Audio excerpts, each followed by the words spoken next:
اور کہا کرتا تھا کہ اگر ہے بھی تو یہ سب پرانی کہاوتیں ہوں گی اور قدیم قصے اور کہانیاں۔ اور پھر اس کی 6 سالہ زندگی اپنی ماں کی دبی دبی سسکیاں سنتے ہوئے گزری۔ وہ سمجھتی تھی کہ وہ سو رہے، پر ایسی آہوں کے سائے تلے سو جانا گناہ کے مترادف ہوتا۔ وہ دن بھر کام کرتی، رات بھر روتی، اور ایسی حالت میں وہ زیادہ دیر تک زندہ کیسے رہتی اور کیوں کر زندہ رہتی؟ جو انسان کچن میں کام کرتا، بیڈ پر لیٹا، کھڑکی میں کھڑا، ہر حالت میں صرف انتظار کے مجسمے میں خود کو ڈھالتا چلا جائے، وہ زندہ رہ کر زندہ کیسے ہو سکتا ہے بھلا؟ ایسے انسان کو تو جلد ہی مر جانا چاہیے، جس کا لوتھڑا دل خون بنانے کے بجائے خون اگلنے لگے۔ تو ایسے لوتھڑے کے مالک کو تو جلد ہی مر جانا چاہیے۔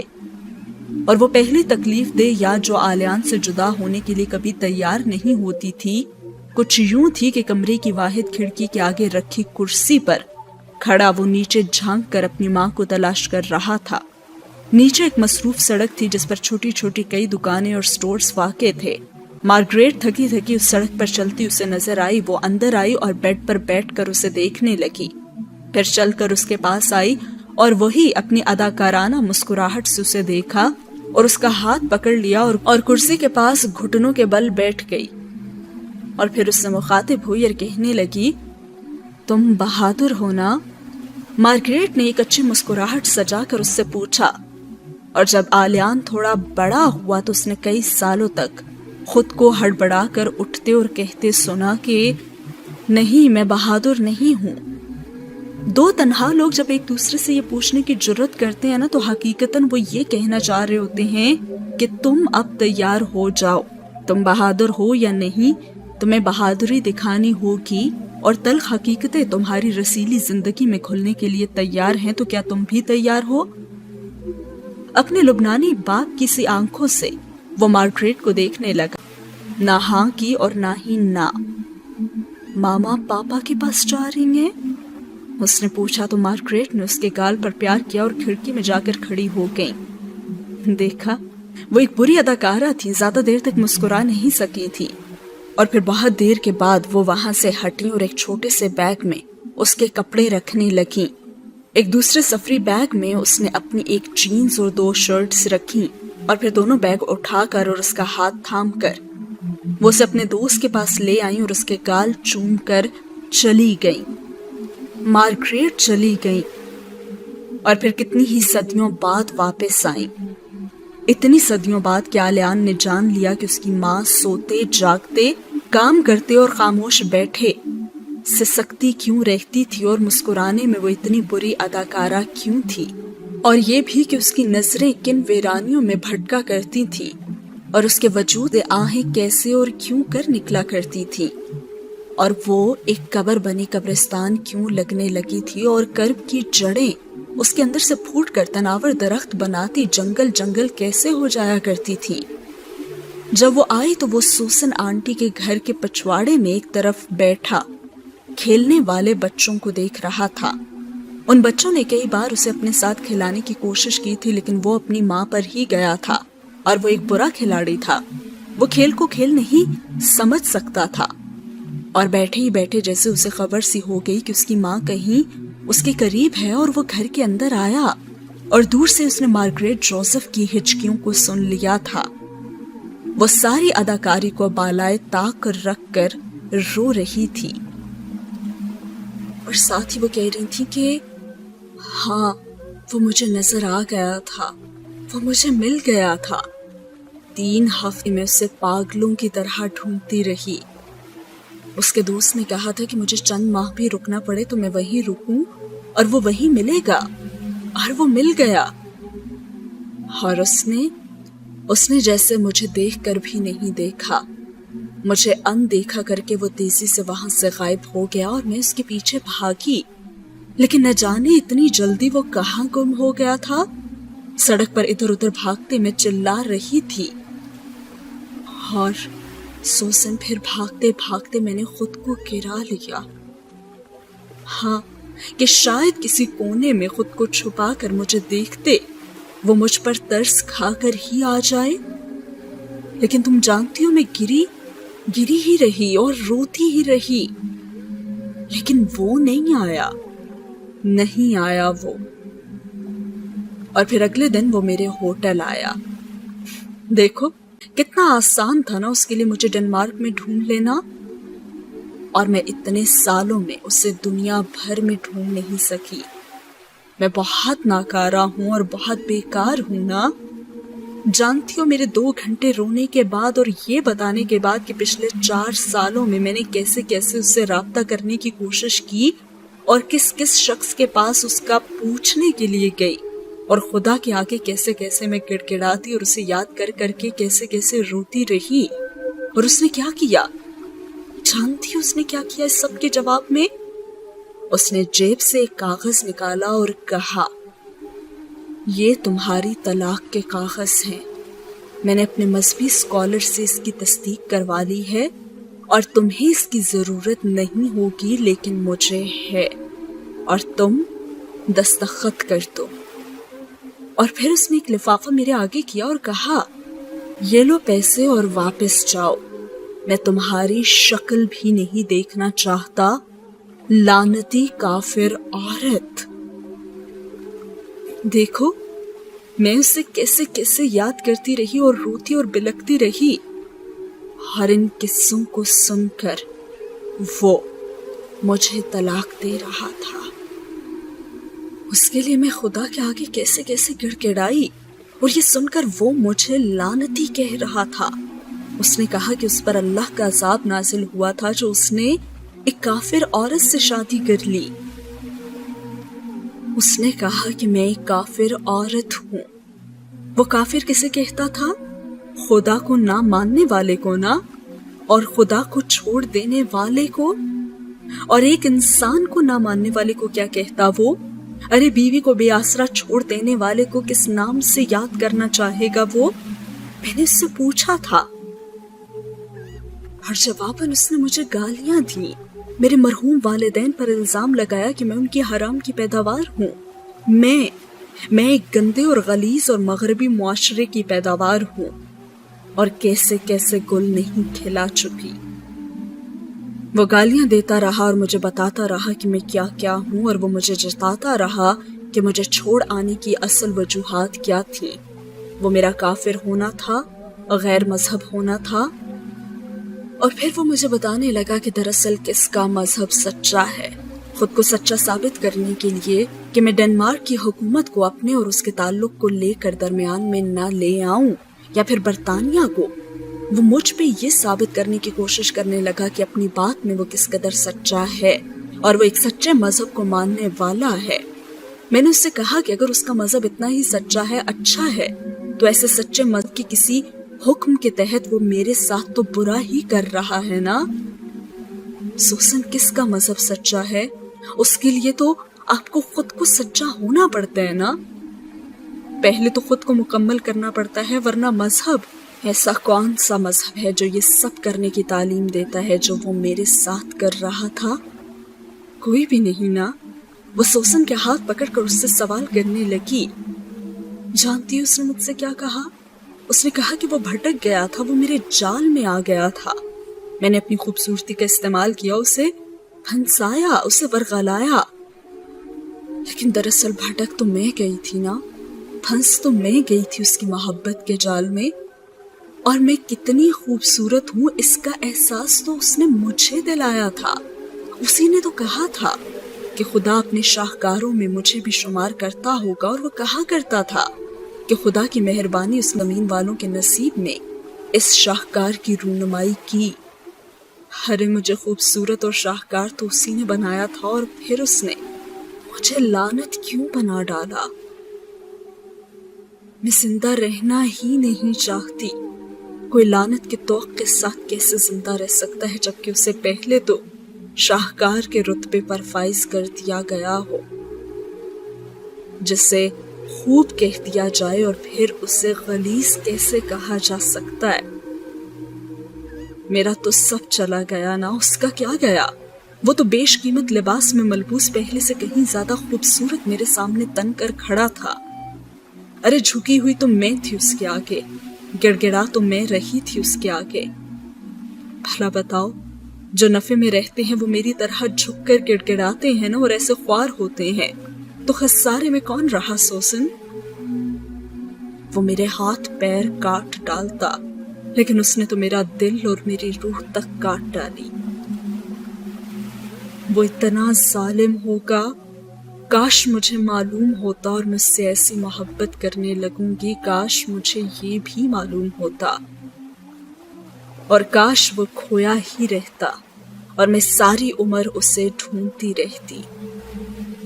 میری آنکھیں اس کے انتظار میں تھک کر مردہ ہو جاتی، لیکن ایسے ذلیل تو نہ ہوتی، اس کی زبان سے نکلا ہوا زہر میرے کان میں نہ ٹپکا ہوتا۔ میں تمہیں کیسے سمجھاؤں کہ ہاتھ کی پشت کو ہونٹوں سے لگانے والا جب انہی ہونٹوں سے تھوکتا ہے نا تو کرب کا کیسا لاوا وجود میں پھٹتا ہے۔ میں تمہیں کیسے بتاؤں کہ میں کس دلدل میں دھنسی ہوئی ہوں۔ اور مارگریٹ نے اپنے وجود کو اپنے ہاتھوں میں لپیٹنا چاہا اور وہ ایسے تڑپ رہی جیسے اس پر بوند بوند تیزاب ٹپکایا جا رہا ہو اور اس کے پاس نکل بھاگنے کا کوئی راستہ بھی نہ ہو۔ اور دیوار کی اوٹ میں کھڑے اس بچے نے اس تیزاب کی بو اپنے ناک میں گھستی ہوئی محسوس کی تھی۔ میں اس بھری دنیا میں جا کر کسے بتاؤں کہ اس نے مارگریٹ نامی شاہکار کی پردہ کشائی کیسے کی؟ کاش کہ میں اسے کبھی بھی نہ ڈھونڈ پاتی۔ میں نے اسے ڈھونڈ نکالنے کا گناہ کیوں کیا، اور میں نے ہی یہ گناہ کیا ہے۔ اگر اسے یہ سب کہنا ہی تھا تو وہ مجھے برطانیہ میں ہی کہہ کر چلا جاتا۔ وہ کاغذ جو وہ اپنے مذہبی اسکالر سے تصدیق کروا لایا تھا مجھے یہیں دے کر چلا جاتا نا، لیکن اس کو مجھے خوار کرنا ہی تھا۔ اسے میں پہلے لعنت کیوں نہیں لگی؟ اسے مجھ جیسی کافر عورت کے سر پر منڈلاتا خدائی قہر پہلے دکھائی کیوں نہیں دیا تھا؟ ملک بدلتے ہی اسے اتنی عقل آ گئی۔ ایک امیر بیوہ کے ساتھ شادی کرنے کے بعد اسے میری اوقات یاد آ گئی۔ مجھے سب کہا کرتے تھے کہ یہ عربی 10 شادیاں کر لیں تو پلٹ کر کسی ایک کی طرف بھی نہیں دیکھتے، پر میں نے کسی کا اعتبار نہیں کیا۔ میں نے اس کا اعتبار کیا جس نے مجھے دھتکار دیا۔ اس نے تو مجھ سے پاؤنڈز کے لیے، گرین کارڈ کے لیے بھی شادی نہیں کی تھی۔ ارے اس نے تو مجھے زندہ درگور کرنے کے لیے سب کیا تھا۔ برطانیہ میں شادی کرنے والا ڈنمارک میں مجھے طلاق دے رہا تھا۔ مجھے میرے والدین کی اور میرے مذہب کی غلاظت کے بارے میں بتا رہا تھا۔ اس نے ایک بار بھی میری آنکھوں سے گرتے ہوئے آنسوؤں کو نہیں دیکھا۔ اسے تو یہ بھی پرواہ نہیں تھی کہ میں اس کے قدموں میں گر جاتی ہوں۔ میں کیسے اس کے بغیر کرب میں مبتلا رہی، جان کر بھی اس نے ہمدردی سے بھی میری طرف نہیں دیکھا۔ میں نے اسے اس کے بیٹے کے بارے میں بتایا تو اس نے اس بات کو ایسے سنا سوسن جیسے میں اسے اپنے کسی بوائے فرینڈ کے بچے کے بارے میں بتا رہی ہوں۔ اپنے بیٹے کے بارے میں سن کر تو اس کی آنکھوں میں ایسی نفرت ٹپکنے لگی جیسے کسی نے گناہ آلود ہاتھوں سے اس کے پاکیزہ وجود کو آلودہ کر دیا ہو۔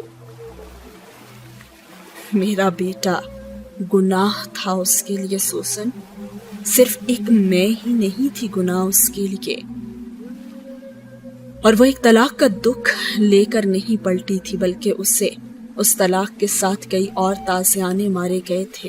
اسے غلاظت کا ڈھیر ثابت کر کے اور اسی ڈھیر میں دفن کر کے بھیجا گیا تھا، اور اس سے منسلک ہر چیز پر تھو کیا گیا تھا۔ محبت کا پیادہ زمین بوس ہوا، تپسیہ تمام ہوئی۔ محبت کی پھٹکار زدہ کنیا کماری عین جوبن کر لائی اور محبت کے شراب کی مستحق پائی، اور وہ خاموشی سے اپنی ماں کے پاس جا کر بیٹھ گیا۔ مارگریٹ نے آنسو پونچھ لیے۔ کتنی بدصورت ہو گئی تھی وہ اتنے سے دنوں میں۔ اس کے کپڑے گندے اور بدبودار ہو گئے تھے۔ اس کے وجود سے ایسی بساند اٹھتی تھی جیسے کچا گوشت دھیمی آنچ پر جل رہا ہو، اور مارگریٹ سے لگے اس کا تو دم ہی گھٹنے لگا تھا۔ اور پھر اس دن کے بعد مارگریٹ نے اس بچے سے یہ کہنا چھوڑ دیا تھا کہ کرسمس کی ان چھٹیوں میں ہم ہلز جائیں گے۔ اور وہ خوش ہو جاتا تھا اور کہا کرتا تھا سچ؟ ہاں، بس تمہارے پاپا آ جائیں۔ وہ کب آئیں گے؟ شاید ابھی آ جائیں، آج رات ورنہ کل صبح بھی۔ میں نے انہیں بہت سارے خط لکھے ہیں اور فون بھی کیے ہیں۔ وہ گندے ہیں، وہ نہیں آتے۔ ارے وہ اچھے ہیں، وہ آ جائیں گے۔ وہ اتنا اچھا تھا کہ ایک بار بھی نہیں آیا تھا، اور اس نے اپنی اولاد کو دیکھنے کی کبھی چاہ ہی نہیں کی تھی۔ اس کو پتہ ہی نہیں تھا کہ اس کے بیٹے کی آنکھیں اس جیسی ہیں اور کچھ اس جیسے نقوش بھی ہیں، گھنی بھویں ہیں اور گھنی پلکیں ہیں، سفید رنگت میں مبہم گندمی رنگت کی جھلک ہے۔ مغرب میں عرب کھلتا ہوا اور عرب سے مغرب نکلتا ہوا، وہ ایسا تھا جس کے دنیا میں آنے سے پہلے ہی اس کے باپ نے خود کو دنیا میں چھپا لیا تھا، اور مارگریٹ آخر تک یہ جان ہی نہ سکی کہ جو گم ہو جاتے ہیں ڈھونڈا تو انہیں جاتا ہے، جو خود کو چھپا لیں انہیں ڈھونڈ نکالنا تو تسلیل ہے، تسلیل نہیں بلکہ گناہ عظیم، اور ایسے گناہوں سے خود کو بچانا چاہیے۔ تو ایسے چھپ چکے مرد کی واپسی کے قصے اور کہانیاں اب بس ہو گئی تھیں، اور دروازے پر ٹکی نگاہیں گناہ ناتمام ہوئیں۔ اب وہ مارگریٹ نامی اور صبح اٹھتی اپنی آنکھوں کی سرخی کو میک اپ کی تہ میں چھپاتی، پھر بھی بدہیت ہی لگتی، 2 گھونٹ کافی ہچکیوں کی مانند حلق سے اتارتی، اور پھر جلتے کچے گوشت کی بو کی تہوں میں مدفون اداکارانہ مسکراہٹ کو نکالتی، اور اسے اسکول کے لیے تیار کر کے اس کا ہاتھ پکڑ کے سڑک پر ایسے چلتی جیسے اپنا ہی تابوت اٹھائے اپنی قبر کی طرف جا رہی ہو، اور اپنی ماں کے زیر سایہ وہ بھی ایسے ہی چلا کرتا جیسے اپنی ہی قبر کی قبر کشائی کے لیے جا رہا ہو، اور خود کو تابوت میں لٹانے خاموشی سے 2 انسان اپنے ہی پیروں پر چل کر اپنی اپنی قبر کی طرف کیسے جایا کرتے تھے۔ مارگریٹ اور اس کے بیٹے کو دیکھ کر یہ جانا جا سکتا تھا۔ پھر وہ اسے اسکول سے گھر لاتی، اسے ایک سینڈوچ بنا کر دیتی، گھر کو لاک کر کے چلی جاتی، اور پھر رات کو آتی، اور وہ اس وقت تک کھڑکی میں کھڑا بس اس کا انتظار کرتا رہتا۔ سینڈوچ ویسے کا ویسا ہی رکھا ہوتا، اور کھانا تو بھوک لگنے پر کھایا جاتا ہے نا، اور اس کی بھوک تو مارگریٹ کی صورت دیکھتے ہی مر جاتی۔ وہ دعا کرنا نہیں جانتا تھا، اس لیے سوچا کرتے کہ کاش اس کی ماں سے ایسی گندی بدبو نہ آیا کرے، اور کاش کہ وہ اس بو سے چھٹکارا پا لے، اور کیسے بھی کر کے، اور ساتھ ہی ہوا یہ سین ختم۔ تو یہ تھی مارگریٹ کی سٹوری اور آلیان کے والدین کی کہانی، اور امراہ کے لگائے جانے والے الزامات نے آج اسے پھر سے یہ سب یاد دلا دیا تھا، اور یہ تکلیف دہ یادیں تازہ کر دی تھیں، اور ہر وقت مسکرانے والے اور محفل کی جان کہلانے والے شخص نے اپنا بچپن کس قدر تکلیف، اذیت اور تنہائی میں گزارا تھا، اس کی ایک جھلک یہاں پہ دکھائی گئی ہے۔ اب مزید آگے کیا ہوا آئیے جانتے ہیں۔ اس کے باپ کی واپسی کے قصے جو وہ اسے سنایا کرتی تھی اب وہ تو تمام ہوئے، لیکن پرانی تصویروں کو دیکھنا اس نے بند نہیں کیا تھا۔ وہ ایک تصویر کو جس میں وہ جھیل کے پانی میں پیر ڈبوئے بیٹھا تھا اور گردن موڑے مسکرا رہا تھا اور جگمگ کرتی آنکھوں کو لیے عرب کا شہزادہ لگ رہا تھا، اس کے چہرے کے ساتھ لگا کر دیکھا کرتی تھی اور دیر تک دیکھا کرتی تھی۔ ہاں تم نا میرے جیسے ہو، وہ خوش ہوتی اور گہرے سایوں میں گھر جاتی۔ پتہ نہیں وہ کس کس بات پر خوش ہو سکتی تھی، اور کچھ عرصہ پہلے تو وہ یہی سب کر کے کہا کرتی کہ دیکھو تم تو بالکل اپنے پاپا جیسے ہو، اور پھر وہ اپنی نم آنکھیں صاف کر لیا کرتی تھی۔ تمہارے پاپا نا تمہیں دیکھ کر بہت خوش ہوں گے، تم نا ان جیسے ہو، میں خوش ہوں اس پر۔ اور اب وہ کہا کرتی کہ ہاں تم میرے جیسے ہو، اور اس کا عمل وہ ہر رات کیا کرتی، جیسے ہر دن یہ ڈر ہو کہ کہیں وہ اس تصویر جیسا تو نہیں ہو رہا، کہیں اس کا بیٹا اس شخص جیسا تو نہیں ہو رہا، اور وہ کہتی رہتی کہ نہیں تم بالکل میرے جیسے ہو۔ اسے اپنی زندگی کا آخری مرد اپنی زندگی کے پہلے مرد جیسا نہیں چاہیے تھا اب، اور مارگریٹ اس بات سے ڈرتی تھی اور وہ خود کو بتاتی تھی کہ نہیں، یہ تو بالکل میرے جیسا ہے۔ یہ بات وہ اس سے پوچھتی نہیں تھی، لیکن اکثر بڑبڑاتی رہتی تھی کہ تم مجھے چھوڑ کر تو نہیں جاؤ گے نا؟ اسے معلوم بھی نہیں تھا کہ چھوڑ جانا کسے کہتے ہیں۔ اور پھر جن دنوں مارگریٹ کی طبیعت زیادہ خراب ہونے لگی تھی، ان دنوں وہ رات بھر بڑبڑاتی رہتی، اور اس کی بڑبڑاہٹ عجیب ہوتی، جیسے ہچکیاں لیتی ہوں، مدفن ہچکیاں، یا خود کو ایسی عدالت میں کھڑا کیے ہوئے ہوں جہاں ملزم بھی ہوں اور مجرم بھی، جرم بھی اس کا اپنا ہی ہو اور سزا بھی اسے ہی سنائی جانے والی ہو۔ اگر میرے بس میں ہو نا، تو میں تمہاری دائیں آنکھ کی کمان کے کنارے پر بنے اس دل کو اپنی مٹھی میں لے لوں اور اسے کہیں چھپا دوں۔ ہاں چلو، اپنے دل میں ہی، تاکہ جب تم ہنسو تو کوئی اور اس دل کے رقص پر فدا نہ ہو پائے۔ میں کسی اور کو تم پر فدا ہوتے کیسے دیکھ سکتی ہوں؟ اور میں تو مر جاؤں گی ولید۔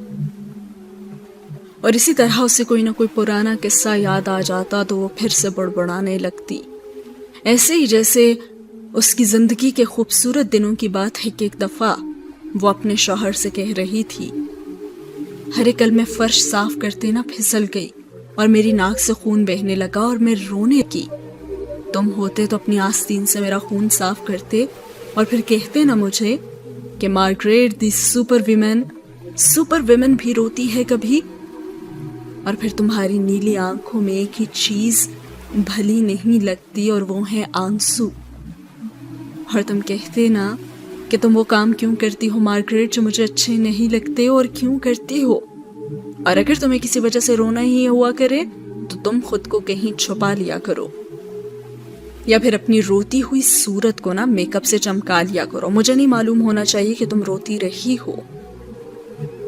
اور یہ سب یاد آ جانے پر وہ پوری رات ایک ہی فکرہ بڑبڑاتی رہی، اور وہ یہ تھا کہ میں روتی رہی ہوں، ہاں میں روتی رہی ہوں۔ اس نے تھوک کر چاک دی گئی محبت کی پوشاک میں خود سے ہی بندکاری کر لی تھی۔ وہ ایک ایسی جزامی بڑیا بن گئی جس کے زخم ہی اس کے دوا تھے، اور ایسے بڑبڑاتے ہوئے جب وہ بہت زیادہ بڑبڑانے لگتی اور آلیان کے کانوں میں مزید سکت نہ رہتی سننے کی، تو وہ اپنے کانپتے ہوئے ہاتھ سے ہولے سے مارگریٹ کے جسم کو چھوتا اور وہ جھرجھری لے کر بڑبڑانا بند کر دیتی اور ہاتھ بڑھا کر اسے اپنے وجود میں سمیٹ لیتی۔ نہیں اپنے بیٹے کو نہیں، بلکہ عرب کے گم ہو چکے اپنے شہزادے کو، جس کی محبت کو مار کر بھی وہ نہیں مار پا رہی تھی، اور جو خود کو زندگی کے کنارے پر گھسیٹ لائی تھی اور موت کی طرف کسی شکوے کے بغیر ہاتھ بڑھا رہی تھی۔ اور کون کہتا ہے کہ موت سپاہ شب خون ہے؟ موت نے قطعاً مارگریٹ کی زندگی پر شب خون مارنے کی کوشش نہیں کی تھی، بلکہ یہ کام تو خود مارگریٹ کر رہی تھی۔ ذرا سی تپش ملتے ہی وہ جل کر بھسم کیسے نہ ہوتی۔ اسی طرح ایک رات وہ بڑبڑاتے بڑبڑاتے مر ہی گئی۔ جس رات اس نے اپنی زندگی کے آخری مرد کا ہاتھ مضبوطی سے اپنے ہاتھوں میں تھام رکھا تھا، اور وہ اس کے ہاتھ کو بار بار اپنے ہونٹوں اور اپنے گالوں اور اپنے آنکھوں سے لگاتی، اس کی زندگی کے اس آخری مرد کی آنکھوں سے آنسو ماتمی جلوس کی طرح آہو بقا کرتے رواں تھے۔ انسان بڑا حساس واقع ہوا ہے، موت کی آہٹ پر اس کے کان کھڑے ہو جاتے ہیں۔ 9 مہینے زندگی نمو پاتی ہے تو ایسا واویلا مچاتی آتی ہے، اور موت پوس سالوں اور سالوں ہی نمو پاتی ہے، اور اپنی آمد پر کس اہتمام کا واویلا نہیں مچاتی ہوگی۔ وہ رو رہا تھا اور واویلے پر اس کے کان کھڑے ہو گئے تھے۔ اپنی طرف سے مارگریٹ اپنے ماں باپ، اپنے گھر، اپنے بچپنے، اپنے اسکول کی باتیں کر رہی تھی، اسے سنا رہی تھی، لیکن دراصل وہ اسے ہر دوسری بات کے بعد اس پہلے شخص کے قصے سنانے لگ جاتی تھی جو اس کی پائنتی موجود تھا اور نہ ہی سرہانے، اور جو اس کے آخری وقت میں آنے والا تھا اور نہ ہی اس کے جنازے میں۔ مارگریٹ کو کوئی خواہش نہ تھی اس شخص کو خدا کے حضور مورد الزام ٹھہرانے کی۔ وہ وہاں بھی یہی کرنے والی تھی، وہ خدا سے اسے ہی تو مانگنے والی تھی۔ وہ رحم دل خاتون تھی،